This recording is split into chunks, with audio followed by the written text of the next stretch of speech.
Welcome once again.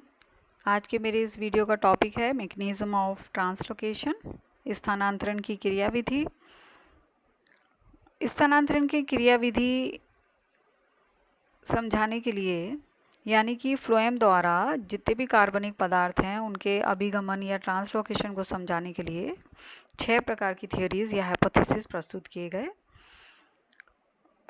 जिसे हम कहेंगे डिफ्यूजन हाइपोथेसिस, विसरण परिकल्पना। दूसरी है सक्रिय मिश्रण परिकल्पना। तीसरी जी द्रव्य प्रवाह गति परिकल्पना। फोर्थ है पार कोशिकीय प्रवाही परिकल्पना, जिसे ट्रांससेलुलर स्ट्रीमिंग हाइपोथेसिस कहते हैं। फिफ्थ है वैद्युत परासरण परिकल्पना। और सिक्स्थ है मंच हाइपोथेसिस, जिसे मास फ्लो हाइपोथेसिस भी कहते हैं। इस वीडियो में पहली 5 मैकेनिज्म मैं पढ़ाऊंगी और मास फ्लो को अलग से वीडियो में लेंगे।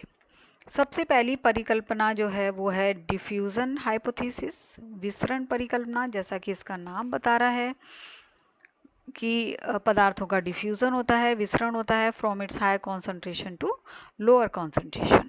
This theory was propose by Mason and Maskell. Mason Maskell ने इसको प्रतिपादित किया था।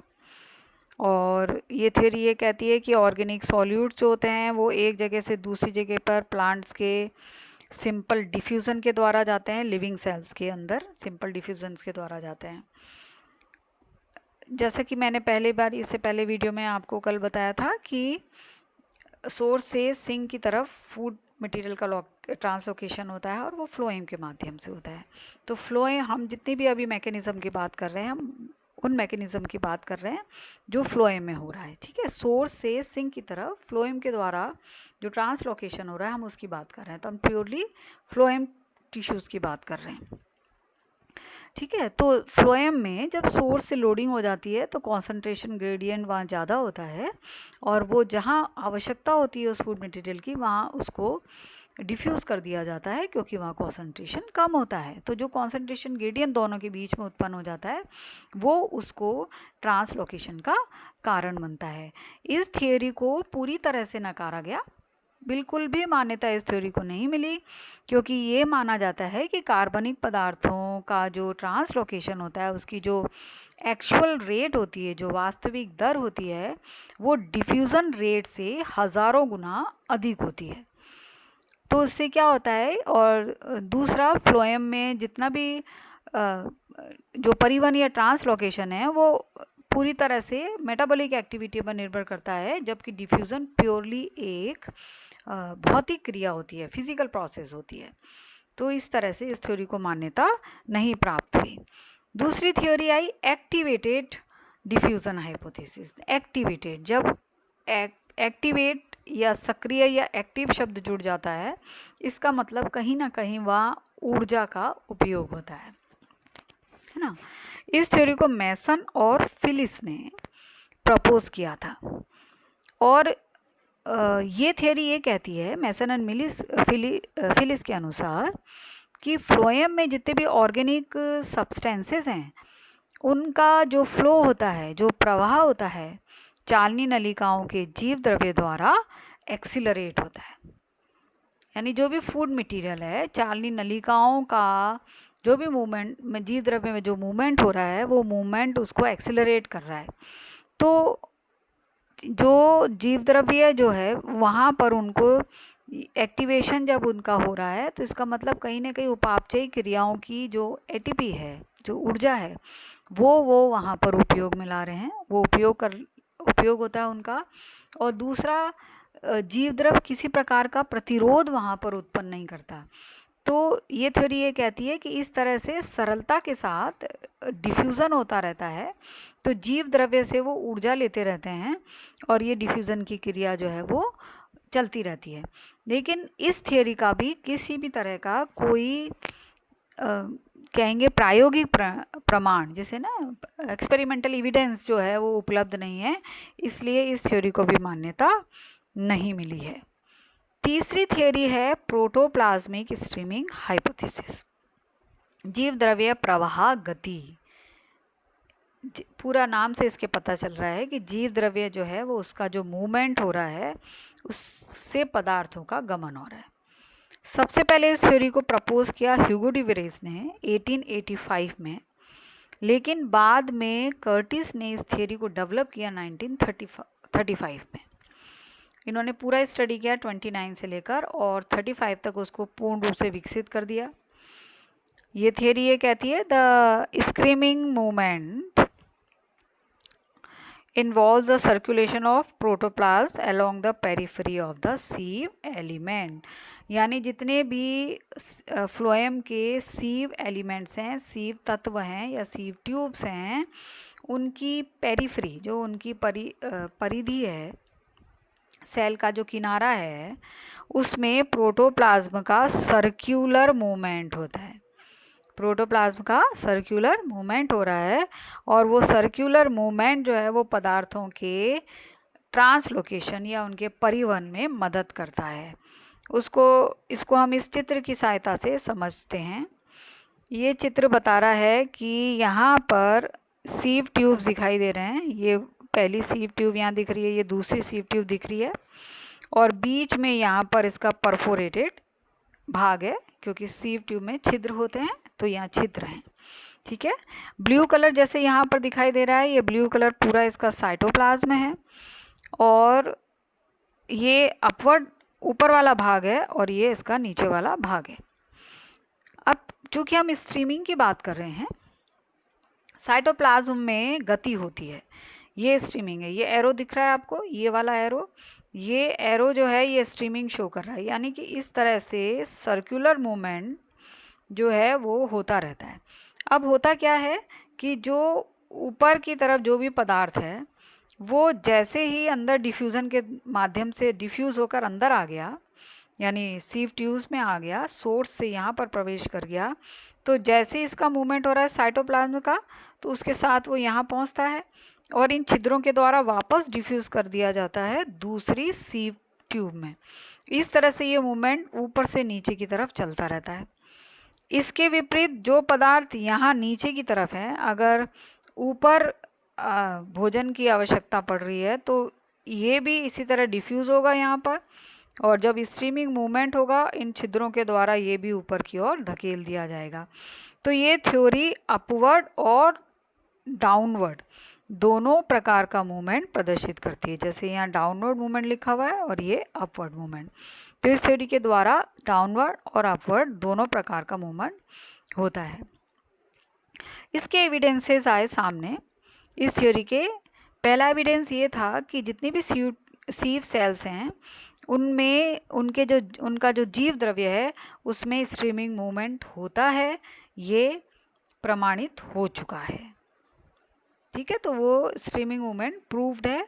और दूसरा ये है कि ये हाइपोथेसिस एक ही चालनी नलिका में बाई डायरेक्शनल मूवमेंट को स्पष्ट करती है। जैसे कि अभी मैंने आपको बताया कि दोनों प्रकार का मूवमेंट अपवर्ड भी हो सकता है और डाउनवर्ड भी हो सकता है, दोनों प्रकार का मूवमेंट ये प्रदर्शित करती है। लेकिन कुछ ऑब्जेक्शन भी इस थ्योरी के आए। ऑब्जेक्शन इस थ्योरी के ये थे कि जो जीव द्रव्य की स्ट्रीमिंग होती है किसमें, सीव एलिमेंट्स में, सीव ट्यूब्स में, तो जो दर होती है वो 2 से 5 सेंटीमीटर पर आवर, यानी जो स्ट्रीमिंग चल रही है वो 1 घंटे में 2 से 5 सेंटीमीटर तक ही होती है।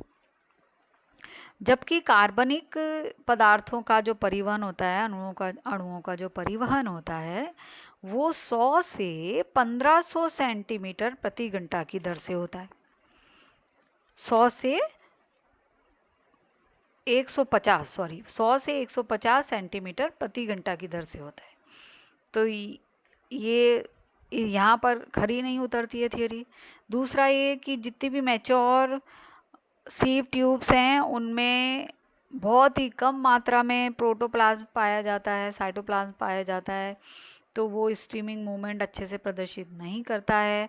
या ये कह सकते हैं कि जो जीव द्रव्य का जो मूवमेंट हो रहा है, जो स्ट्रीमिंग हो रही है, जो प्रवाह हो रहा है, वो केवल यंग सीव ट्यूब्स में होता है। परिपक्व या मैच्योर सीव ट्यूब्स के अंदर ये बहुत ही कम होता है या नहीं होता है। तो अगर ऐसा है तो जो बड़े बड़े वृक्ष हैं जिनमें कि मैच्योर हो चुकी हैं चालनी नलिकाएं, तो उनकी संख्या अधिक होती है और युवा चालनी नलिकाओं की संख्या कम होती है, तो ऐसे में किस प्रकार परिवहन होगा, ये थ्योरी नहीं बता पाती है। स्ट्रीमिंग मूवमेंट हो रहा है, उस स्ट्रीमिंग मूवमेंट को एक वीडियो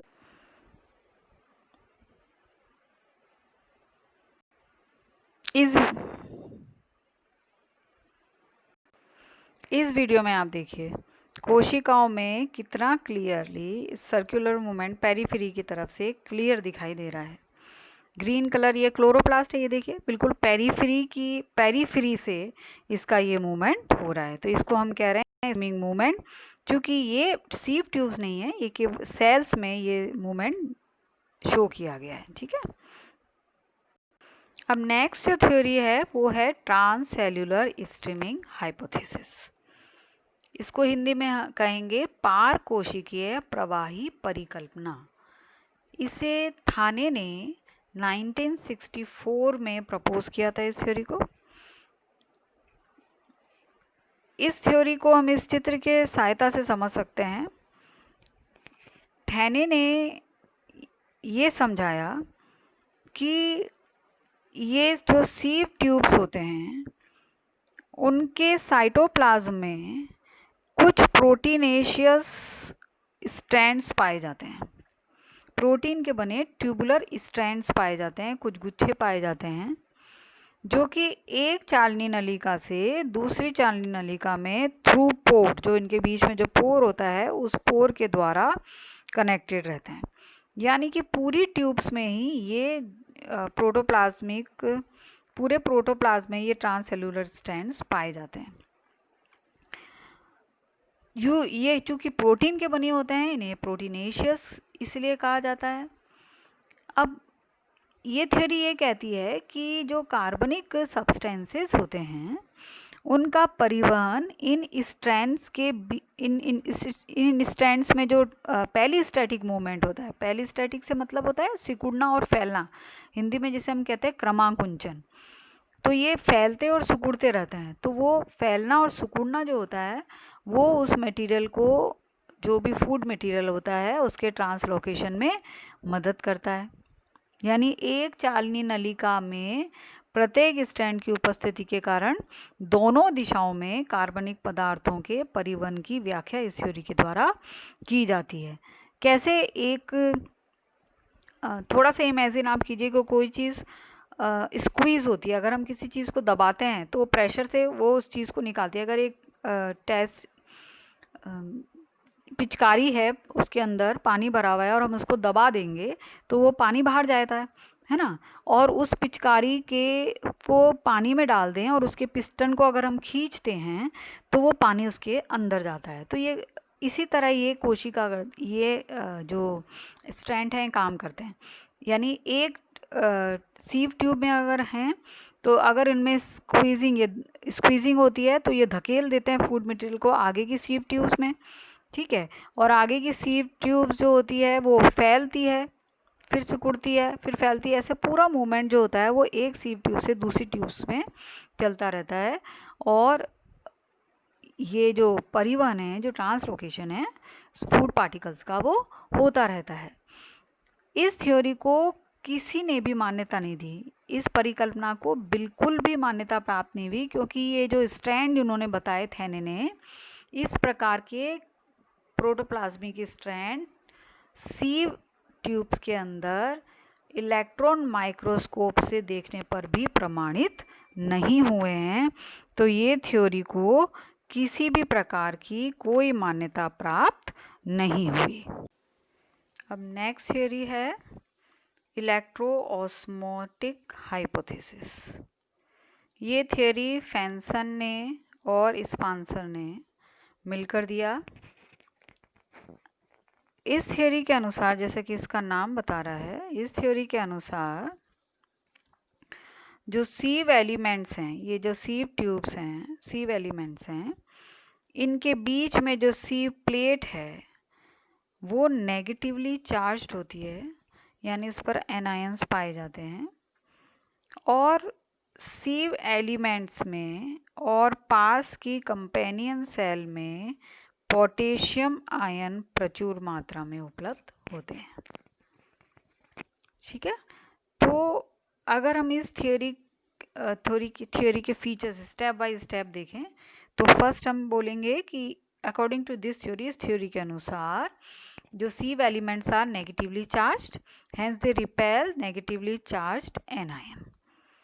सीव प्लेट पर नेगेटिवली चार्ज्ड आयन है और वो दूसरे नेगेटिवली चार्ज्ड एनायंस को जो उनको रिपेल कर देते हैं, यानी उसको दूर करते हैं। So there is an higher concentration of potassium ion in the sieve tube solution, जैसे कि मैंने भी बताया था पोटेशियम आयन जो है वो प्रचुर मात्रा में पाए जा रहे हैं। अब क्या होता है कि एक इलेक्ट्रिकल ग्रेडियंट उत्पन्न हो जाता है सीव प्लेट्स के अक्रॉस, ठीक है। तो in the direction of flow, जहाँ फ्लो का डायरेक्शन है उसके अगेंस्ट एक इलेक्ट्रिक ग्रेडियंट उत्पन्न हो जाता है। क्या होता है, जब डाउनवर्ड डायरेक्शन में मूवमेंट हो रहा है, मूवमेंट जब ऊपर से नीचे की तरफ हो रहा है, तो नेगेटिव आयन जो होते हैं वो नेगेटिव आयन उस प्लेट के नीचे जाके इकट्ठे हो जाते हैं, है ना। जो पोर के वहाँ पर जो प्लेट है, सीव प्लेट है, उसके नीचे की तरफ जाकर बिलो उस एक्यूमुलेट हो जाते हैं। और पोटेशियम आयन जो होते हैं, बाकी जितने भी शुगर पार्टिकल हैं, और शुगर पार्टिकल्स यानी जो भोजन जो बना है, वो भोजन के पार्टिकल्स जो हैं या वाटर के जो मॉलिक्यूल्स हैं, वो सब इस पोटेशियम से एडेयर हो जाते हैं, उससे चिपक जाते हैं, उससे जुड़ जाते हैं। और ये चूंकि ये नेगेटिवली चार्ज है, तो पॉजिटिवली चार्ज जो भाग है वो आसानी से, क्योंकि ये इसको रिपेल नहीं करेगा, इसको आकर्षित ही करेगा, तो ये जो पोटेशियम आयन है वो इजीली इसके थ्रू निकल जाते हैं। और इस पोटेशियम आयन के साथ साथ क्या आ रहा है, शुगर और वाटर मॉलिक्यूल्स भी इससे एडर होके कैरी इसको करता है, और ये एक सीव एलिमेंट से दूसरे सीव एलिमेंट्स में आ जाता है। तो ये क्या हो रहा है, एक इलेक्ट्रोऑस्मोटिक पंपिंग स्टेशन बन गया, है ना। जहाँ पर पोटेशियम आयन ज़्यादा है, ऊपर की तरफ ज़्यादा है, वहाँ से वो एडेयर हो गया, नेगेटिव आयन नीचे की तरफ इकट्ठे हो गए, और एक पंप पूरा ये डिफ्यूज़ हो गया ऊपर से नीचे की तरफ। तो एक मास फ्लो ही हुआ उसका। मास फ्लो किसके साथ हुआ, along with movement of potassium ion. तो जितना भी फूड मटेरियल था वो पोटेशियम आयन के साथ ऊपर से नीचे की तरफ डाउनवर्ड मूवमेंट में आ गया। तो इस मूवमेंट के लिए चूंकि एक पंपिंग स्टेशन का निर्माण हुआ है, पंपिंग स्टेशन हम शब्द बोल रहे हैं, ये पहले भी बोला गया है जब मैंने स्टोमेटा की ओपनिंग क्लोजिंग में प्रोटोन हाइपोथेसिस बताई थी, ठीक है। तो जब पंपिंग वाली बात आती है तो एटीपी की बात आती है, तो यहाँ पर जो एटीपी जो है वो सप्लाई होती है कंपेनियन सेल से, है ना। जो पास की सीव ट्यूब्स के पास में जो ये जो कंपेनियन सेल हैं, ये कंपेनियन सेल इसको एटीपी देते हैं, ये जो फ्लो हो रहा है उसके लिए। तो जो पोटेशियम आयन है जिनका कि डाउनवर्ड स्ट्रीमिंग हो रहा है, जो नीचे की तरफ आ रहे हैं, जब ये यहाँ अधिक मात्रा में इकट्ठे हो जाते हैं, तो ये पोटेशियम आयन जो हैं, इनसे वाटर के मॉलिक्यूल्स, शुगर के मॉलिक्यूल्स अलग हो गए। अब ये फ्री हो जाते हैं और ये इनका वापस डिफ्यूज़न हो जाता है कहाँ पर, कंपेनियन सेल में। और इस तरह से ये फिर डिफ्यूज़ होकर ऊपर पहुँचते हैं जहाँ पर ये पोटेशियम आयन कम है, फिर ये वापस यहाँ पर आ जाते हैं, और इस तरह से ये मूवमेंट जो है वो चलता रहता है। ठीक है, वापस बोल देती हूँ इसके छोटे छोटे पॉइंट्स थियोरी के। इस थ्योरी के अनुसार सीव एलिमेंट्स में सीव प्लेट पर एनायंस मौजूद होते हैं, नेगेटिवली चार्ज आयन या एनायन मौजूद होते हैं। तो ये एनायन दूसरे एनायंस को रिपेल करने का काम करते हैं। तो ऐसी स्थिति में ये जो पोटेशियम आयन होते हैं, जो कैटायन होते हैं, जो कि सीव ट्यूब्स में और कंपेनियन सेल में मौजूद होते हैं, वो एक कैरियर का काम करते हैं सॉल्यूट्स को और वाटर को सीव ट्यूब के एक से दूसरे भाग में ले जाने के लिए, यानी कि उसके ट्रांसपोर्टेशन के लिए। तो जितने भी शुगर पार्टिकल्स जो भोजन पदार्थ हैं या पानी हैं, वो पोटेशियम के आयन के साथ एडेयर हो जाता है, चिपक जाता है, और पोटेशियम आयन उसको लेकर इन सीव प्लेट से पास थ्रू हो जाते हैं और नीचे पहुंच जाते हैं, जहाँ पर कि ये फ्री छोड़ दिए जाते हैं, और पोटेशियम आयन वापस कंपेनियन सेल से होते हुए वापस अपनी जगह पर पहुंच जाते हैं। तो इस तरह से ये पूरी प्रक्रिया एक पंपिंग स्टेशन की तरह काम करती है और इसको एटीपी की आवश्यकता होती है और वो एटीपी इसको कंपेनियन सेल में होने वाली मेटाबॉलिक एक्टिविटी उपलब्ध कराती है। ठीक है, तो इस थ्योरी के कुछ एविडेंस सपोर्ट में प्रस्तुत किए गए। पहला एविडेंस यही था कि पोटेशियम आयन की जो प्रचुरता होती है, पोटेशियम आयन प्रचुर मात्रा में पाए जाते हैं, ये एविडेंट प्रस्तुत किया गया है, यानी ये पाया गया है कि उनकी हायर कॉन्सेंट्रेशन सीड सेल के अंदर होती है। दूसरा एविडेंस ये दिया गया कि कंपेनियन सेल जो एटीपी प्रोवाइड करती हैं, ये भी प्रैक्टिकली प्रूव हो चुका है कि वो कंपेनियन सेल जो हैं वो एटीपी प्रोवाइड करती हैं, यानी एटीपी का उपयोग इसके अंदर होता है। तो ये जो थ्योरी, और तीसरा जो इसका एविडेंस ये दिया गया, the charge porous surface of the sieve plate is suitable for the flow of the solutes by osmosis. जितने भी चार्ज पोरस सरफेस है, ये जो बीच वाली पोरस सरफेस है सी प्लेट की, ये ऑस्मोसिस के द्वारा जो सॉल्यूट का फ्लो होता है उसके लिए सूटेबल होती है। इसके द्वारा आसानी से पदार्थ जो हैं वो गमन कर सकते हैं। लेकिन कुछ पॉइंट से इसको रिजेक्ट भी किया गया है। कैसे रिजेक्ट किया गया है कि ये बाई डायरेक्शनल ट्रांसपोर्ट को नहीं समझा सकती है, कि इसमें फ्लोएम के द्वारा जो बाई डायरेक्शनल ट्रांसपोर्ट होना चाहिए वो इसके द्वारा नहीं समझाया जा सकता है, नहीं समझाया गया। और दूसरा इसका ऑब्जेक्शन ये आया, the considerable energy would be required to maintain a continuous circulation of potassium ion. तो जो होनी चाहिए, जो एक एनर्जी जो इसका सर्कुलेशन, जैसे कि अभी मैंने बताया ना, पोटेशियम आयन जो है वो सर्कुलेट हो जाते हैं, वापस अपनी जगह चले जाते हैं, तो उसके लिए उसके को मेंटेन करने के लिए जितनी जो एनर्जी चाहिए वो एनर्जी मेंटेन नहीं हो पाती है। तो इस तरह ये थियोरी के भी कुछ ऑब्जेक्शन सामने आए। फिफ्थ थ्योरी यहाँ तक कंप्लीट हो गई। सिक्स थ्योरी, जैसे मास फ्लो थ्योरी जो है, जिसे मून्स हाइपोथेसिस कहते हैं, वो मैं एक अलग वीडियो में लूँगी, क्योंकि वो एक इम्पॉर्टेंट थ्योरी है, एक बड़े क्वेश्चन के रूप में पूछी जाती है, तो उसको अलग से मैं पढ़ाऊँगी। आज के लिए इतना ही। Thank you.